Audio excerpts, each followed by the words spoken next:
अध्यक्ष महोदय, सिंचन प्रकल्पाच्या बाबतीत मराठवाड्यात या ठिकाणी आमचे बोरणारे सर आहेत, सुरेश अण्णा आहेत.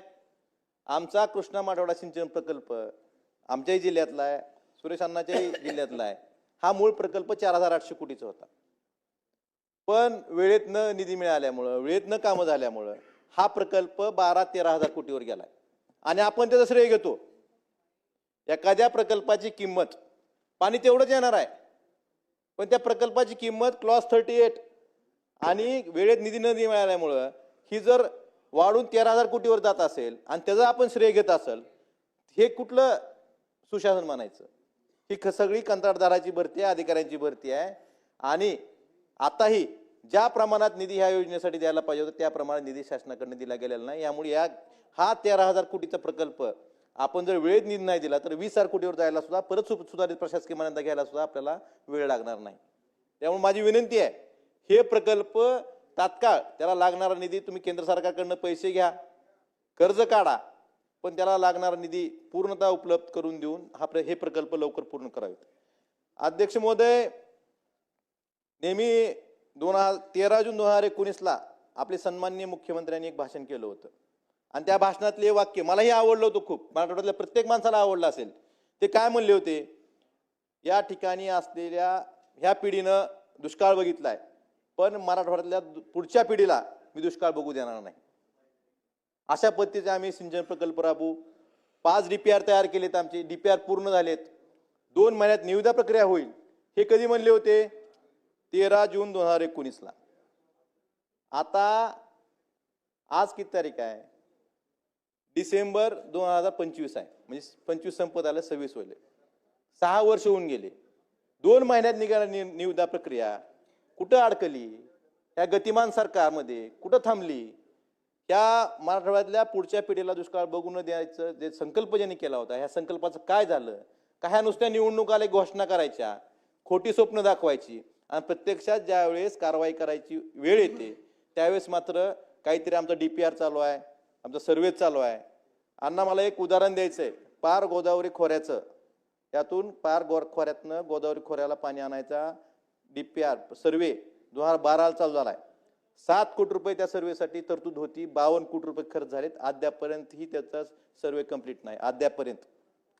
आमच्या नंतर नारपार गिरणाला पाणी गेलं तिकडं, पण आमचा मराठवाडा जसं संताची भूमी आहे अण्णा, तशी सहनशील लोकांची भूमी आहे आपली. आपण कोणच काय बोलत नाही, पण ह्या बाबत सुद्धा आपण पक्षाचा अभिनिवेश बाजूला ठेवून आपण मराठवाडा म्हणून आपण एकत्र आलं पाहिजे. आणि सरकार कोणाचं का असं ना, पण आपल्या हक्कासाठी आपण सगळ्यांनी, मराठवाड्याच्या हक्कासाठी सगळे एकत्र येऊन आपल्या हक्काचं पाणी मिळवून घेतलं पाहिजे.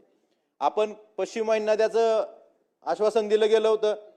त्यावेळेस सांगितलं होतं की 11 धरणं जोडू मराठवाडा ग्रीडनं.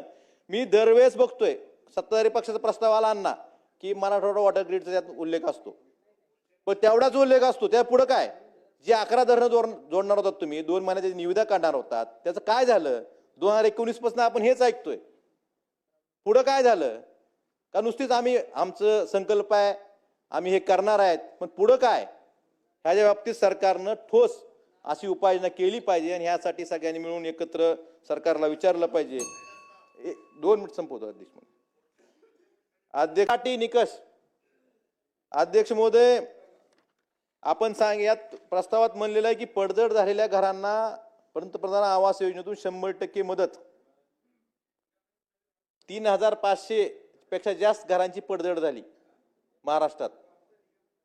मला सरकारला विचारायचं, असं एक लाभार्थी दाखवा की त्याला तुम्ही पंतप्रधान आवास योजनेतनं 100% मदत दिली. 10,000 हजार रुपये त्यांच्या खात्यावर टाकलेत आणि तुम्ही सांगता इथं प्रस्तावात तुमच्या की आम्ही पडझड झालेल्या घरांना 100% मदत पंतप्रधान आवास योजनेत. एक लाभार्थी दाखवा, एक महाराष्ट्रातला एक लाभार्थी दाखवा, आम्ही सरकारचं अभिनंदन करू. काहीतरी खोट्या गोष्टी लोकांसमोर आणायच्या. लोकांना वाटतं ह्याला मिळालं असेल, त्याला वाटतं त्याला मिळालं असेल, पण कुणालाच मिळालेलं नाही. हे लबाडाचं आवतं नाही.